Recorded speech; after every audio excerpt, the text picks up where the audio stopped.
Here we go. Today we're going to talk about a core value here that we have, one of our 7 here at TLC. Give every challenge everything you've got. You want challenges. You eat challenge for breakfast. This is huge, man. At the very least, take accountability with yourself. Look yourself in the mirror and say, I could have did better. There should be a natural hunger in you. This is my jam right here, man. Let's get into our discussion today, Mr. D. Carl. My You ready? favorite. Yes, All sir. So, listen, man.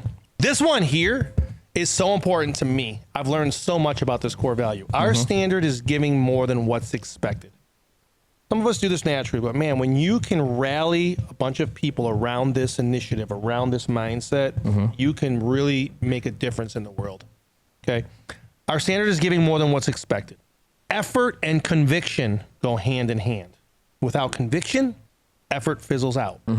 And without effort, conviction never takes shape. Together, they fuel the kind of momentum that leads to lasting impact. Yeah. Okay. Do we need to break this down a little bit? Maybe one more time? Conviction, right? When you're, to me, conviction is like, you're so overly passionate and enthusiastic about something that like, you just have to make it happen, right? You just have to stand up for it. You just have to see it through, right? And there's so many of us that have this conviction, right? But we don't match it with effort, right? Yeah. And you know, like you struggled with this for a while. I can say this because we're friends, by the way.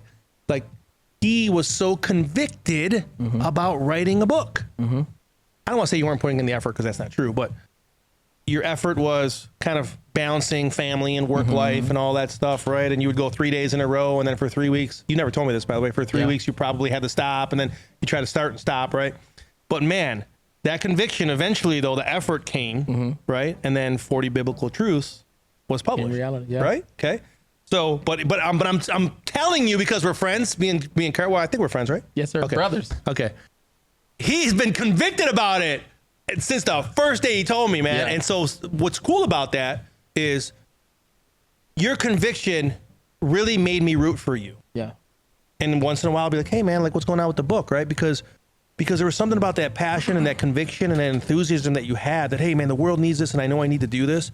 That's what inspired me keep on asking you, right?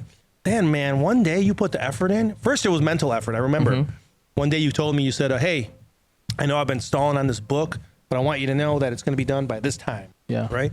And you just kind of like, I guess, focused on it and got it done. Right. So, you know, I just, for me, I wanted to take over this conversation in the beginning because I wanted to give you some credit. I thought that was a great example because it came to me while I'm reading this. Right. The effort, man, once it started though, it never fizzled out because you could have also went effort into this conviction that you had about this book. Right.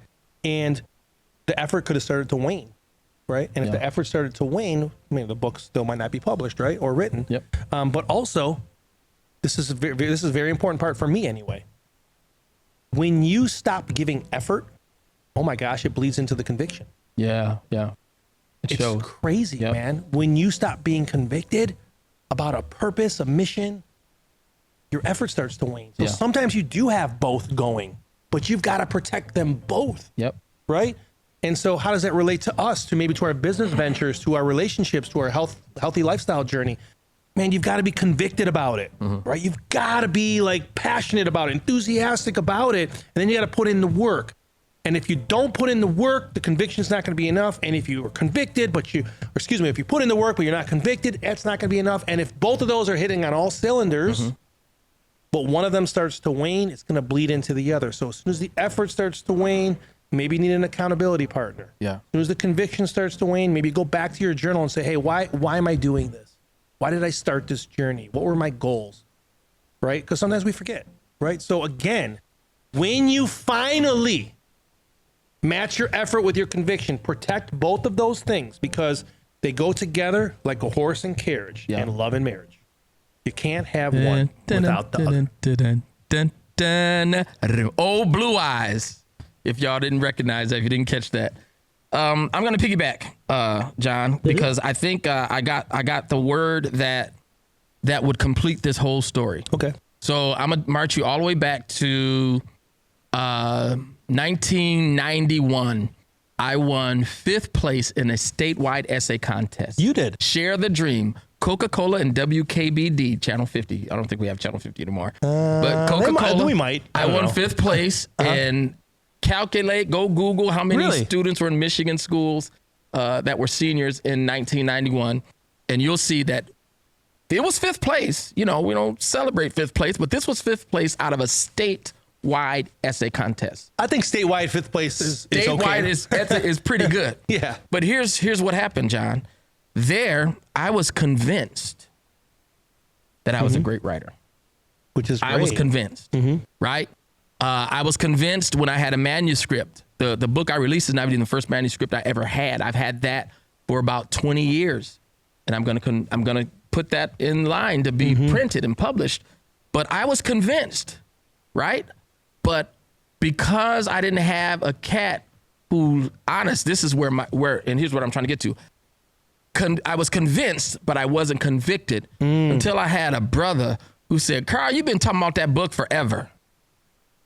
That's when my effort and my passion collided. When I was just convinced and not convicted, I didn't have enough effort put in. I had the thought, and you mentioned it. It was up here. I'm a great writer. And you know, every now and then it's okay to toot your own horn. I'm a great writer, and I'm doing this because I didn't write because I'm writing. I wrote what God gave me to write, right? So this had to go beyond me. It had to get out, and it had to be published, right? Or he would have gave it just like y'all do sometimes. And I'm slipping here, y'all give it to Brandon. He would have gave the gift to Brandon, right? And so once I got convicted, it wasn't until I got convicted, and that's what you saying that phrase, bro, like that cut me deep. Oh, come on, Carl. You've been talking about writing that book forever. But that was the final push that I needed to get this published work out, right?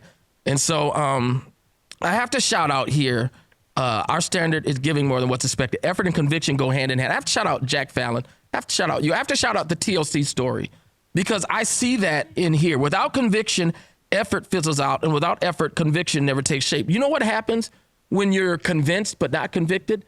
Your efforts delay you. They stall you. Yeah. They don't care how passionate you are. You're not convicted. You're only convinced. I'm trying to get you to see you have to go beyond being convinced, because until you go beyond being convinced, you'll never put in the effort. But that's where the conviction, the passion, we've got to get NutriBurst into these people's hands, into their bodies. We've got to get this NutriBurst out of the basement. We've got to get it out into the world. We've got to get it to Latin America, to Africa, to Russia, everywhere this tea and these products have gone. Without conviction, you lack the effort. You don't have the effort. But you need folk like John Licari to cut you. That brother Carl. cut me that day. I did I'll cut you. never forget but see, that. because we had a relationship where I could do that. And I think we're at a point in the world where if you're challenging people because you think they have greatness inside them, if you don't have a relationship, people get offended. Yeah. You know, people take it the wrong way. They don't understand coaching and mentoring unless it's coming from someone they already have an established relationship with.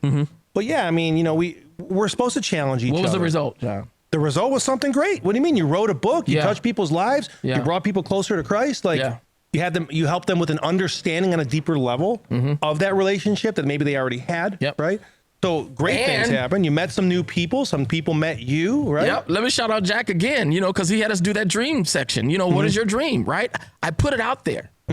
Right. And once you put it out there, you have to honor it. But, you know, the TLC story, I want you to remember these core values are born, B-R-O-N-E. I'm an author now. Make sure you get that right. Are born out of the TLC story. And so when you take our standard is giving more, who knew in the basement that we'd be here now? Who knew in the basement? Where was GLP-1 back in 1999? Nobody was thinking that, right? Yeah. But because of conviction, the conviction makes you put in the effort. Yeah. Because I always say of Jack Fallon, we don't call him our chief visionary officer because he sucks at being an executive. It's because he can see. And so when you have conviction, your effort will make you do what you have to do, right? Your career is what you're paid to do. Your calling is what you were made to do. And to get what was made for you to do out of you, you have to have the passion and the effort. And I got to just echo my brother. You can't have one without the other. Do, do, do, do, do. I wonder if we get some casual new listeners from week to week that think that we're strange. I hope you guys don't. We're actually pretty well. Maybe our definition of normal isn't normal. I don't know.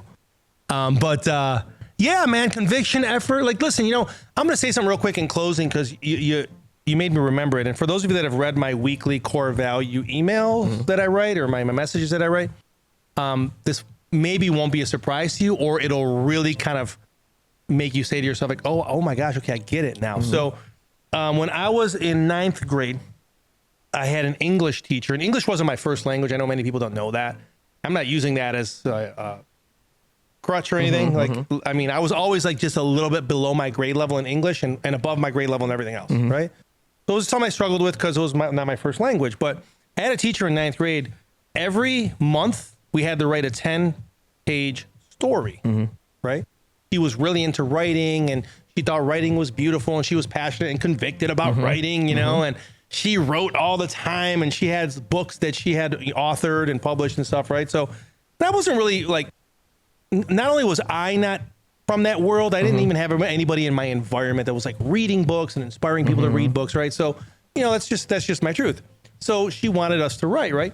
So I would write, because it was part of our assignment. And then I would get like a C+, right?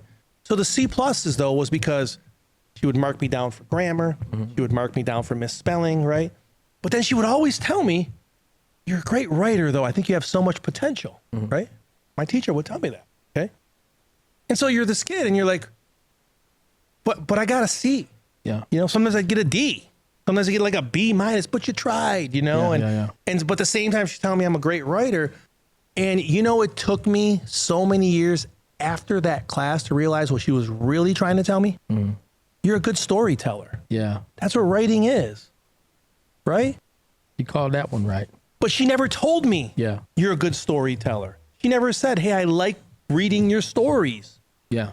Right? She would say, I think you have great potential as a writer. And I'm like, I suck. Yeah. I can't spell. I'm using the wrong words. I'm double negativing everything. I don't even know what an adjective is. Right? Like, because I was struggled with that stuff.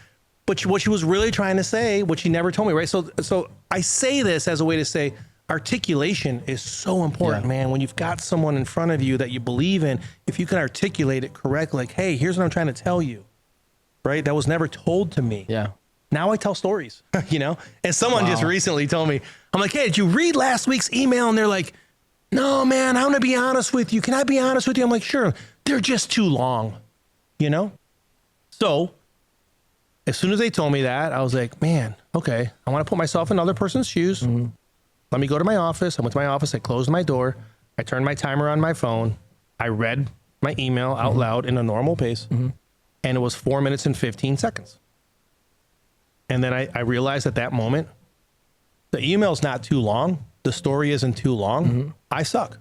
I need to be able to tell a story better. Because if my stories were better, no one would say 4 minutes and 15 seconds is too long. So you improve the story, not the length. No, so now like the last 3 or 4 weeks when I sit down, I'm like, okay, I don't need to shorten this. I need these to be better. Right? And if the climax comes too late for people that aren't into books and reading and storytelling, that's too late for people nowadays. Yeah. TikTok's climax comes 6 seconds later. 6 seconds. Instagram, 8. Lord right? help. Like nobody wants to wait. Delayed gratification doesn't exist anywhere anymore. They should just create a cemetery for that and put delayed gratification. There's only one tombstone here. Yeah. Dead. Nobody. It doesn't exist. Right? And so, man, I had to say that. Yeah. Hopefully it correlates with this. I think it does. It does. And if you would allow me, I'd like to put a bookmark here. Sure, go. JoJo, I apologize. I just heard Mr. Licari. I owe you an apology. I got you when we get home, bro. Man, sometimes the best words are the ones that remain unsaid. Yeah. My friends, have a great week. Thanks for joining us. Hopefully we brought a little bit of inspiration and thought-provoking critical thinking into your life this week, and hopefully go out and make it happen and do some great things in the world, serve your community, inspire someone, maybe make a decision to go and change something about what it is that you've got going on in your life. And just know that you got two advocates here, D. Carl Brown and John Licari, that are rooting for you back here in suburban Detroit. Yeah.